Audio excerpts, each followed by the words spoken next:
હંમેશા દરેક સ્ત્રીને એનું પૂર્ણત્વ એનું પુત્ર હોય, અને સંતાન ન હોય લગભગ લોકોને, ત્યારે એમને અંદરથી એવું થાય કે કંઈક અપૂરતું છે. એટલે જ્યારે એના પત્ની રડવા માંડ્યા ત્યારે એના પત્ની કહે કે આપણે એટલા વર્ષોથી મહાદેવજીની પૂજા કરીએ છતાં પણ આપણે સંતાન નથી, એટલે ખરા અર્થમાં તો હું સૌથી મોટામાં મોટી દુષ્ભાગ્યશાળી છું. મારા કારણે તમારો વંશ અટકી રહે એ કેટલું યોગ્ય છે. ત્યારે સુધર્માએ કહ્યું કે આ જગતમાં કોઈ કોઈના માતા નહીં, કોઈ કોઈના પિતા નહીં, કોઈ કોઈના પુત્ર નહીં, કોઈ કોઈના પ્રિય નહીં, કોઈ કોઈના બંધુ નહીં. આ બધા ખાલી ને ખાલી જે સંબંધો છે એ ફક્ત ઋણાનું બંધ હોય. એ ઋણાનું બંધ હોય એટલે આપણી સાથે બધા જોડાય છે. ઋણાનું બંધ પૂરું થાય એટલે જોડાવાનું બંધ થઈ જાય. આ જગતમાં જેને પુત્ર નથી એનો મતલબ છે ને ઋણાનું બંધ પૂરું થઈ ગયું. જેને સંતાન નથી ને ઋણાનું બંધ પૂરું થઈ ગયું. હવે લાંબા પાછા ઋણ માટે પાછો એને જન્મ લેવા નથી. જેના જન્મો પાછા ઓછા લેવાના હોય એના સંબંધો કપાઈ જાય. સંન્યાસીઓ છે એ પાછા જન્મ નથી લેતા, આપણે એને બ્રહ્મ લીન કહીએ છીએ. એને બધા સંબંધો કાપી નાખ્યા હોય. કોઈ સાથે ઋણાનું એ પાછો ઋણ રાખે જ નહીં કે એનું બંધન ચૂકવવા આવવું પડે. એટલે મોટા માણસો આવું કરતા હોય છે. સંન્યાસીઓ એટલે વિગત રક્તાત, એટલે લોહીના સંબંધથી છૂટા થઈને વિરક્ત થઈ જાય છે કે પાછું કોઈ સાથે રાખીએ તો પાછું આવવું પડે ને. એટલે સંન્યાસી ગુજરી ગયા એમ ન કહેવાય, બ્રહ્મ લીન થઈ ગયા. એ બ્રહ્મમાં લીન થઈ ગયા, પાછા નો આવે. એક પણ આપણે સંતાન નથી એનો મતલબ છે હવે ઋણાનું બંધ ભગવાને કાપી નાખ્યા છે, પાછું એ ચૂકવવા નહીં આવવું આપણે. અને આ દુનિયામાં મને બતાવો તો ખરા કોણ કોનું છે. આ બધા ઋણાનું બંધથી જોડાયેલા છે. બાકી તો પૂરા થઈ જાય એટલે બધું સૌને છોડીને જતા રહે. કોઈના યુવાનો બાળકો જતા રહે, ઋણાનું બંધ પૂરું થઈ જાય. આપણે જેને સૌથી વધારે પ્રેમ કરતા હોય આપણે દૂર જતા રહે, સમજો ઋણાનું બંધ પૂરું થયું છે. સ્ટેશન આવ્યું છે, ઉતરી ગયા છે. એ પછી દ્વારિકા હોય, ખંભાળિયા હોય, જામનગર હોય કે રાજકોટ હોય કે અમદાવાદ, સ્ટેશન આવે એટલે લોકો ઉતરી જશે. માતા પિતા પુત્ર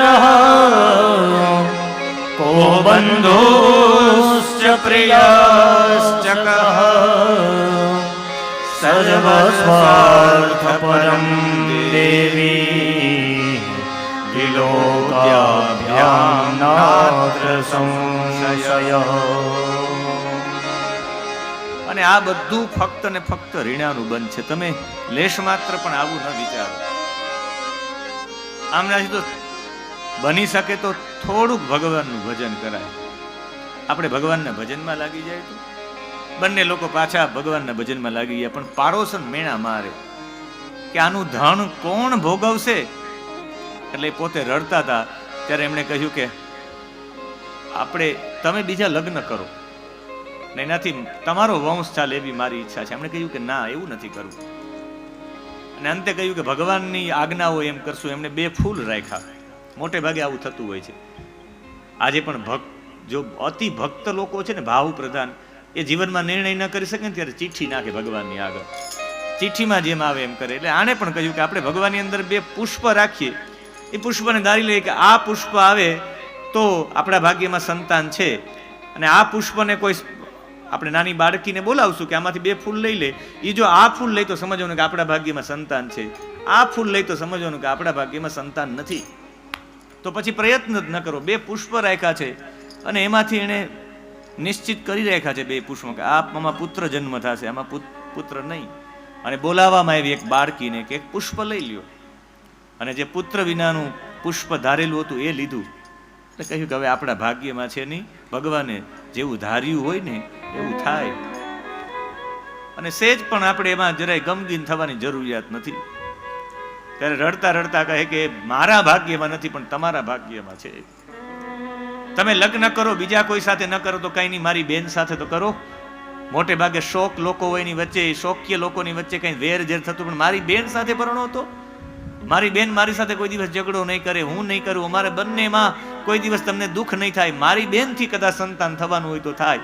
મારી બેન બહુ પવિત્ર છે, ધાર્મિક છે.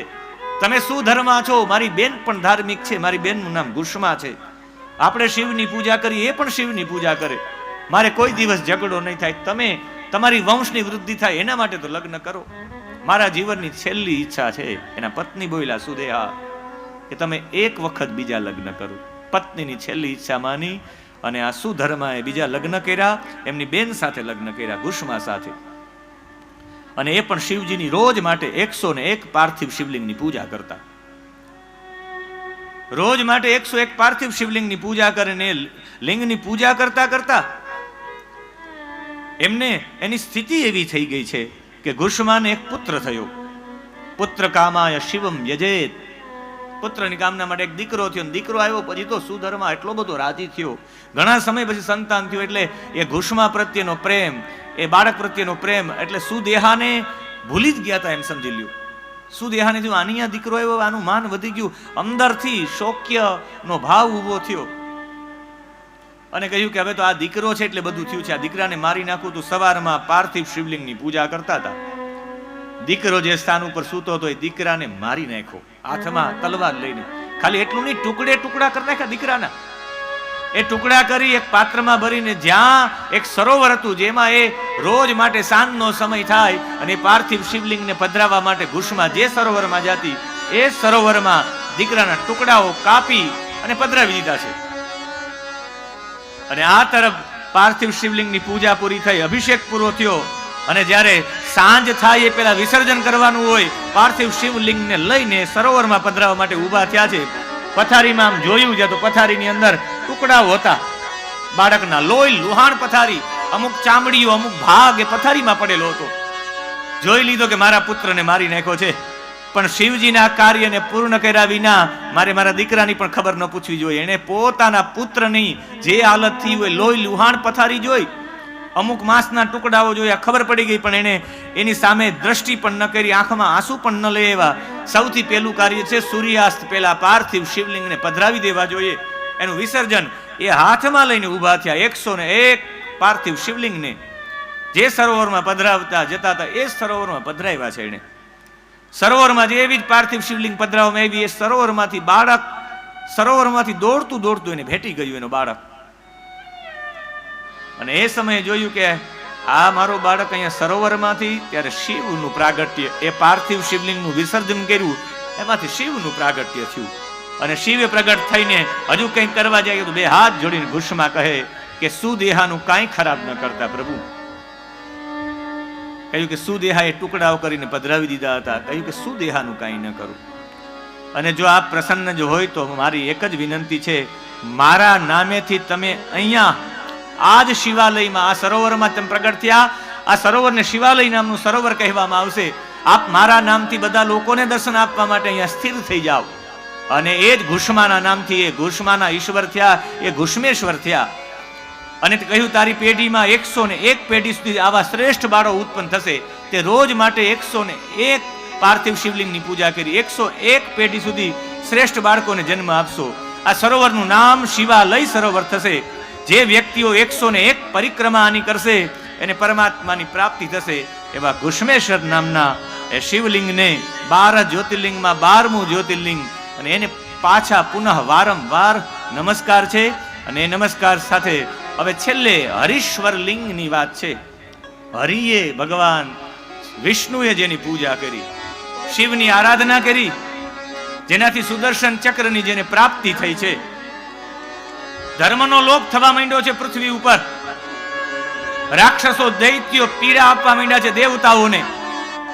અને જ્યારે જ્યારે ધર્મનો લોપ થાય ત્યારે સમજવાનું કે દેવતાઓને પીડા મળે છે.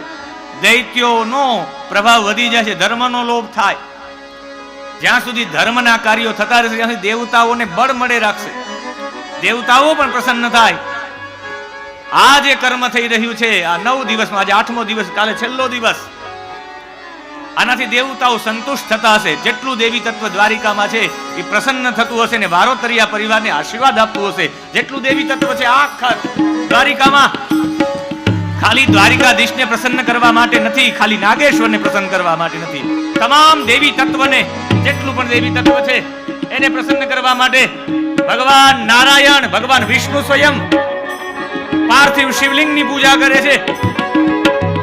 બધા દેવતાઓ આવ્યા છે, અમારી ઉપર ત્રાસ છે, ધર્મનો લોપ થયો છે, દૈત્યોની પીડાઓ વધી ગઈ છે, હે હરિ કંઈક કરો. અને ત્યારે હરિએ કહ્યું કે મારે જવું પડશે કૈલાસ.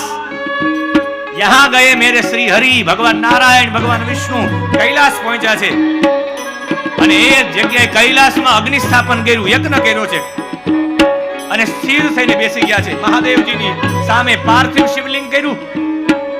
પાર્થિવ શિવલિંગ ભગવાન વિષ્ણુ એની સામે એનું પૂજન કરે છે રોજ માટે સ્થિર થઈને. અને રોજ માટે કેદારનાથની ઉપર બ્રહ્મ કમલ છે, બ્રહ્મ કમલ લઈ આવે છે. 1000 બ્રહ્મ કમલ, 1000 સોનાના કમળ અર્પણ કરો એ બરાબર 1 કમળ થાય. એ બ્રહ્મ કમલ છે, અતિ સુંદર બ્રહ્મ કમલ આવે. 1000 બ્રહ્મ કમલ લઈને બેસી ગયા.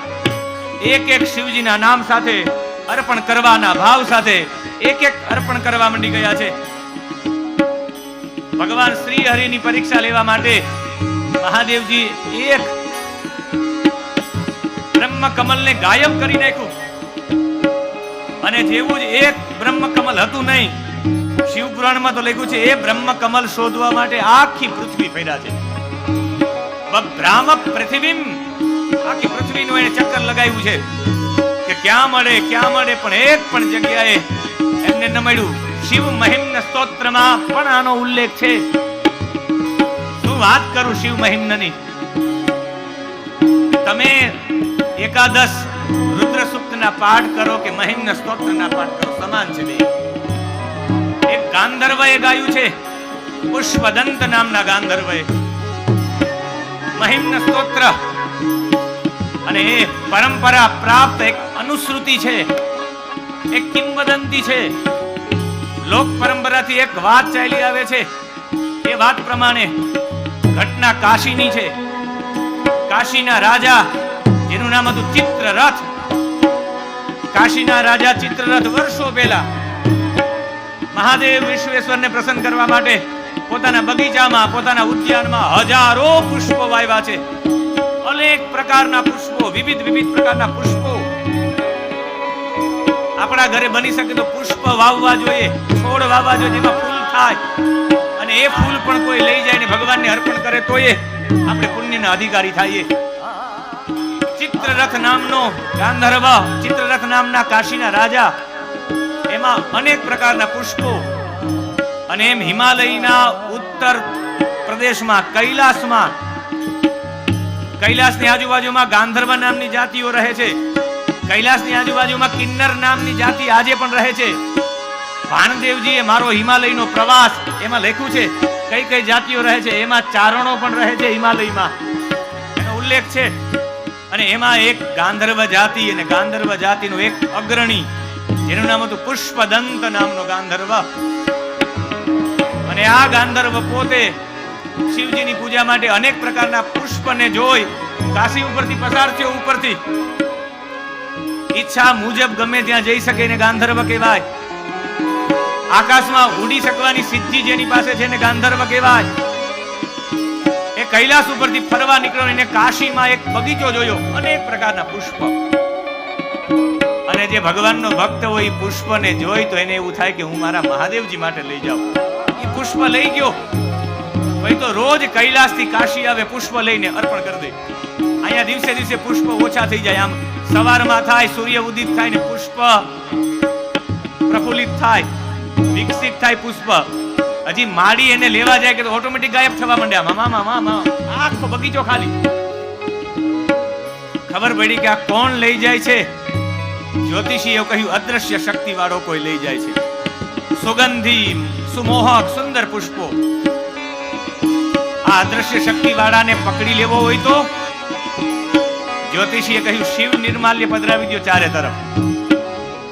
એક પછી એક પુષ્પ ગાયબ થાય, શિવ નિર્માલ્ય પધરાવી દો. નીકળવા જશે, શિવ નિર્માલ્યનું ઉલ્લંઘન કરશે, શક્તિ અદ્રશ્ય થઈ જશે. અને એક પછી એક પુષ્પ ગાયબ થવા માંડ્યા. ક્યાં તો ચારે તરફ શિવ નિર્માલ્ય સૈનિકોએ પધરાવી દીધું છે. અને એ શિવ નિર્માલ્ય ઓળંગવા ગયો, પગમાં શિવ નિર્માલ્ય આવ્યું છે. અદ્રશ્ય થવાની શક્તિ ગાયબ થઈ ગઈ છે. પુષ્પદંત દેખાઈ ગયો છે. પગમાં જોયું તો ભગવાનનું શિવ નિર્માલ્ય હતું. આંખમાંથી આંસુ પાડવા માંડ્યો, રડવા માંડ્યો. અંતકરણમાંથી શબ્દો નીકળી ગયા. ઊંડા આઘાતની લાગણીથી અનુભવીને જે પાપમાંથી મુક્ત થવા માટે હૃદય સ્પર્શી પશ્ચાતાપ અંતકરણમાંથી જે શબ્દો નીકળ્યા, અપ્રતિહત શબ્દો, જેને શિવ મહિમ્ન તરીકે ઓળખવામાં આવે છે. અને રસે રુદ્રેશ છિન્ના યમન સભ લાગ શિખરણી. શિખરણી છંદમાં 1 થી 9 શ્લોકો મૂંઝવણના શ્લોકો છે. એને મૂંઝવણ પ્રાપ્ત થઈ ગઈ. મનોમંથન કરવાની વિગત જેમાં છે 1 થી 9 શ્લોકોમાં. પછી 10 થી 24 શ્લોકો છે એ ભગવાનની લીલા ચરિત્રનું ગાન, શિવજીની લીલા ચરિત્રનું ગાન, ભગવાનનું સાકાર વર્ણન મહિમ્નમાં છે. અને 25 થી 31 સુધીના શ્લોક ભગવાનનું નિરાકાર સ્વરૂપનું નિરૂપણ, પરમ તત્વનું નિરૂપણ. અને આંખમાંથી આંસુ પાડતા પાડતા પશ્ચાતાપથી પોતે બોલવા માંડ્યો, હે પરમાત્મા, હું તારી સ્તુતિ શું ગાઈ શકું? આ દુનિયામાં કોણ એવો છે જે તારી સ્તુતિ ગાઈ શકે? સ્તુતિ અને પ્રાર્થનામાં ફરક હો. પ્રયત્નેન અર્થ્યતે યયા સા પ્રાર્થના. જ્યાં અર્થ છુપાયેલો હોય એને પ્રાર્થના કહેવાય. અને સ્તુતિ તો એને કહેવાય સ્તુતિ નામ ગુણાનું કથનમ. એમાં ખાલી ભગવાનના નામ હોય, ભગવાનના ગુણાનું વાદ જ હોય, એને સ્તુતિ કહેવાય. મુખમાંથી શબ્દો સરી પડ્યા છે.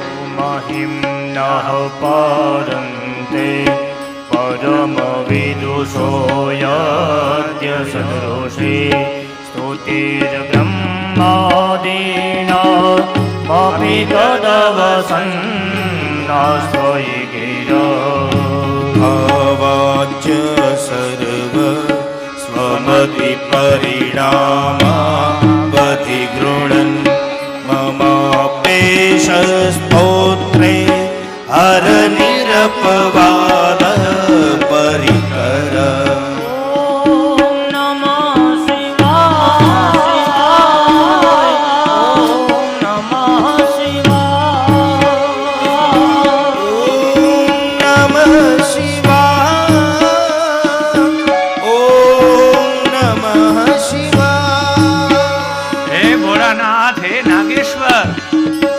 મહિમ્નઃ પારમ તે મહિમ્નઃ, તારી મહિમા પારમ, એને કોણ પામી શકે?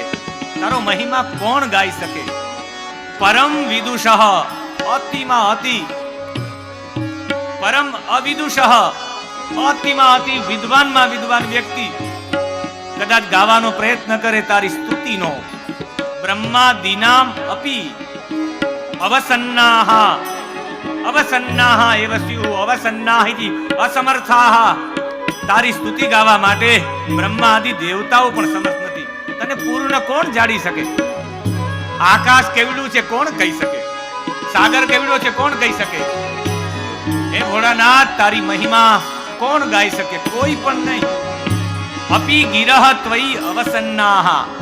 આ વાણી, કોઈ પણની વાણી તારા ગુણો ગાવામાં અસમર્થ છે. જો તારા ગુણો કોઈ પણ ગાઈ ન શકતા હોય તો હું તો સ્વમતિ, મારી મતિ અનુસાર, પરિણામ અવધિ ગૃણન, હું તારા મારી મતિ અનુસાર તારા ગુણ ગાઉં છું. તો અવાચ્ય, અનિંદ્ય છે. કારણ કે કોઈ પૂરું જ નથી કરી શકતું. તારા વિશે કોઈ પૂર્ણ જાણતું નથી, તો કોઈ તારી સ્તુતિ પૂર્ણ કરી નથી શકતું. એટલે બધા તારી સ્તુતિ કરી શકે, એ પૂર્ણ કરે કે અપૂર્ણ, બધા અપૂર્ણ છે. તને પૂર્ણ જાણી શકાય એમ જ નથી. તો એક સ્તોત્ર હું પણ ગાઈ નાખું. મમ અપી એષઃ પરિકરઃ, એક મારો પ્રયત્ન પણ હું કરી લઉં. નિરપવાદ, અનિંદનીય છે.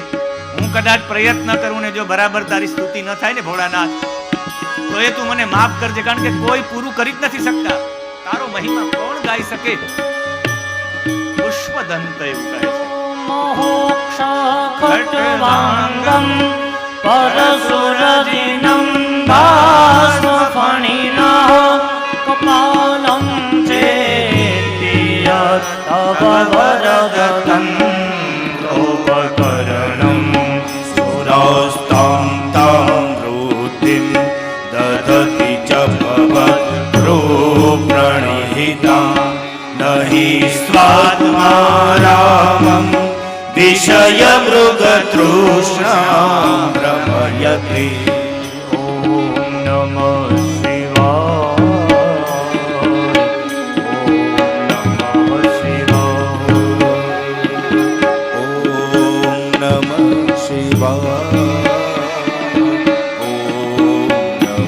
શિવાય.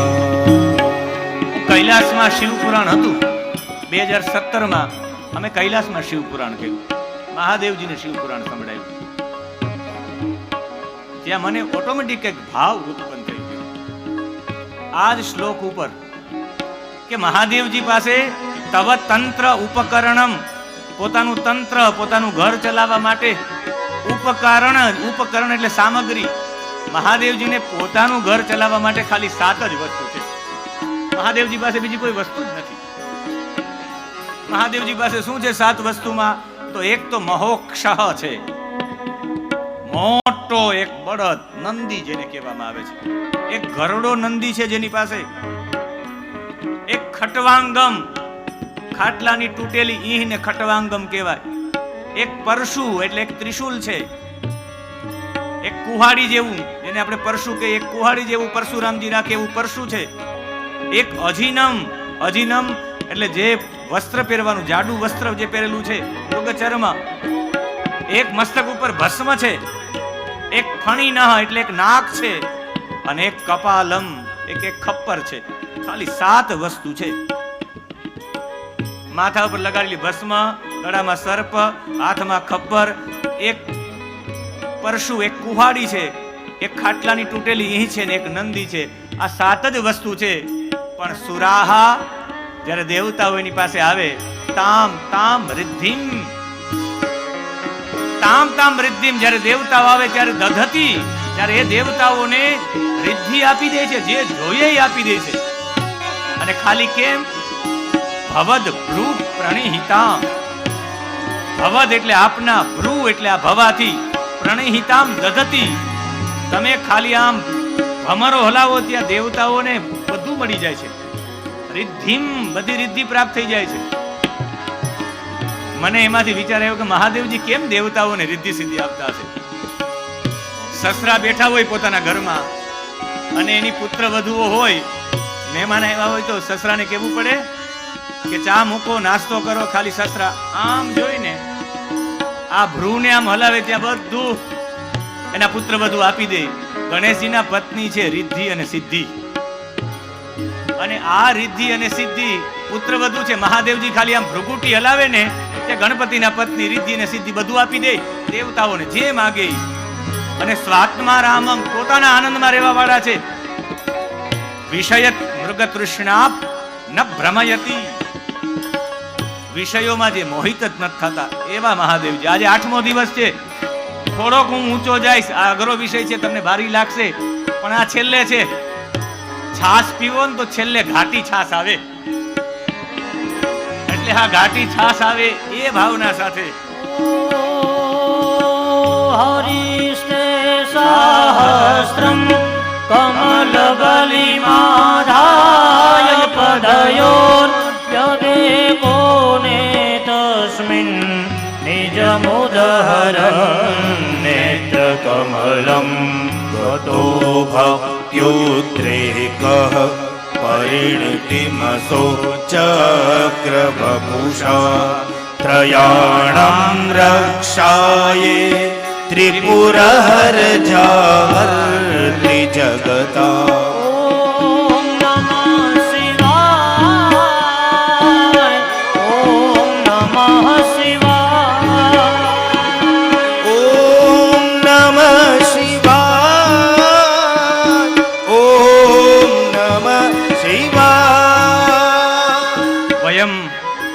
કરતલ ધ્વનિ માધ્યમેન સ્વાગતમ કુર્મઃ યે દ્વારકાધીશ દેવાલયે રારાજમાનાઃ પુરોહિત રૂપેણ સંપ્રાપ્તાઃ ઇતિ અશ્વિન ગુરુવર્યા મહાભાગાઃ સમાગતાઃ ચેત. ગુગલી બ્રાહ્મણે ये पुरोहित रूपेण कार्यं कुर्वन्ति. हाँ इति प्रमुखाः अपि सन्ति. तदर्थं वयं स्वागतं कुर्मः. દ્વારકાધીશના જે પ્રિય છે એવા ગુગળી બ્રાહ્મણોના પ્રમુખ શ્રી અને દ્વારકાધીશને લાડ લડાવવા વાળા એવા અશ્વિન મહારાજજી પધાર્યા છે. આપણે તાલીઓના નાદથી સ્વાગત કરશું. દ્વારકાધીશના કુલ પુરોહિત આવી ગયા દ્વારકાધીશની નગરી. અહીંયા મહાદેવજી પાસે 7 જ વસ્તુ છે.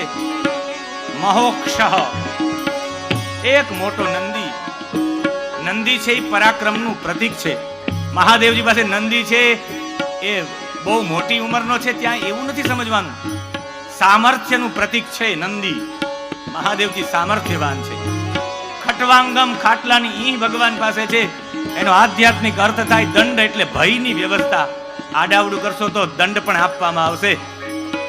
દુષ્ટ લોકો માટે દંડની, ભયની વ્યવસ્થા. અને પછી પરશુ, પરશુ છે એ તેજ, જ્ઞાનની ધારા બતાવે છે. મહાદેવજી પાસે તેજ છે, જ્ઞાનની ધારા છે. અજીનમ, અજ્ઞાનનો નાશ કરવા માટે અજીનમ છે. આમ તો અજીનમ શબ્દ છે એ જીન શબ્દ છે. એ અજીનમ ઉપરથી જીન્સ શબ્દ આવ્યો છે. એકદમ મજબૂતમાં મજબૂત જે ચામડું હોય ને અજીનમ કહેવામાં આવે છે. ભસ્મ છે વૈરાગ્યનું સૂચક છે. નશ્વરતા તરફ જેની દોડ છે, જેનું શરીર નશ્વરતા તરફ જાય છે, વૈરાગ્યનું સૂચક છે. ફણીનઃ, ષડ રીપુ, એ ઝેર સમાન છે. જેને વશમાં પોતાના ગળામાં રાખ્યા છે, વશ કરીને રાખ્યા છે ષડ રીપુને, એ સર્પનું પ્રતીક છે. અને કપાલમ, અંતે ખોપરીમાં એ મૃત્યુનું દર્શન છે. અભેદ દૃષ્ટિ, મૃત્યુ અને જીવન જેના માટે સમાન છે એવું કપાલ જેના હાથમાં છે. આટલી જ વસ્તુ છે, છતાં પણ જે માગે છે, સુરાહા તામ તામ રિદ્ધિમ દધતિ, એને બધું આપી દેનારા છે એવા મહાદેવજી છે. જેની પાસે કંઈ નથી, આ 7 જ વસ્તુ છે, આવું 7 પ્રકારનું ઐશ્વર્ય છે, એ બધાને રિદ્ધિ સિદ્ધિ આપી શકે છે. અને એ સમયે સ્વાત્મા રામમ છે મહાદેવજી. વિષય મૃગ તૃષ્ણા ન ભ્રમયતી, એ વિષય અને મૃગ તૃષ્ણામાં ન ફસાય. શબ્દ, સ્પર્શ, રૂપ, રસ, ગંધ, સ્પર્શ, આ વિષયોમાં જેને કોઈ લોભાવી શકતું નથી, જેની મતિ ન ભ્રમયતી, એવા મહાદેવજી છે. એ હરિસ્તે સાહસ્ત્રમ કમલમ બલિમ આદાય. અહીંયા બલિ શબ્દનો અર્થ છે, એનો મતલબ છે તમે ભગવાનને નિષ્કામ ભાવના સાથે કંઈ અર્પણ કરો એને નૈવેદ્ય કહેવામાં આવે, અને સકામ ભાવના સાથે અર્પણ કરો એને બલિ કહેવામાં આવે. એટલે બલિદાન આપવામાં આવે છે 10 દિશાનું. ત્યારે કામના છે. શું કામના છે? દિશમ રક્ષત બલિમ બક્ષત, મમ યજમાનસ્ય સપરિવારસ્ય અભ્યુદયમ કુરુતઃ, આયુ કરતા રહ, ક્ષેમ કરતા રહ, શાંતિ કરતા રહ. કામના છે ત્યાં. તમે સકામ વસ્તુ કરો ત્યારે એ વસ્તુ તમે ભગવાનને અર્પણ કરો, એ નૈવેદ્ય નહીં, એ બલિ બની જાય છે. અહીંયા મહાદેવજીની અર્ચના કરે છે ભગવાન શ્રી હરિ નારાયણ. કામના છે શું? દેવતાઓની પીડા હળાઈ જાય, એટલે આરાધન કરે છે. એટલે બલિમ શબ્દ વાપર્યો છે. કમલ બલિ માદાય પદયોર યદે કોને તસ્મિન નિજ મુદ હરન, નેત્ર કમલમ, આંખ ચડાવી દીધી છેલ્લે 1000 પુષ્પમાં અવશિષ્ટ રહ્યું છે. નેત્ર કમલમ, દ્રષ્ટિ આપી છે, એટલે જ ભગવાન ત્રિનેત્ર હશે. અને ભગવાને ચક્ર વપુષા, ભગવાન ચક્રની જેમ પોતાના શરીરને કર્યું, સુદર્શન ચક્ર બની ગયા ભગવાન. અને સુદર્શન ચક્ર આ ભોળાનાથે પ્રદાન કર્યું છે. અને એવા મહિમ્ન સ્તોત્રમાં પુષ્પદંતે આ ગાયું છે. અને આ પુષ્પદંત પોતાનો ભાવ રજૂ કરે છે. કાશીના રાજા ચિત્રરથના બગીચામાં રડતા રડતા સ્તુતિર નામ ગુણ કથનમ, શ્રી પુષ્પદંતમુખપં કજનિર્ગતેન સ્તોત્રેણ કિલ્મિષહરે પ્રિયેણ. આજે આપણે કાશી કાશી યાદ કર્યું ને.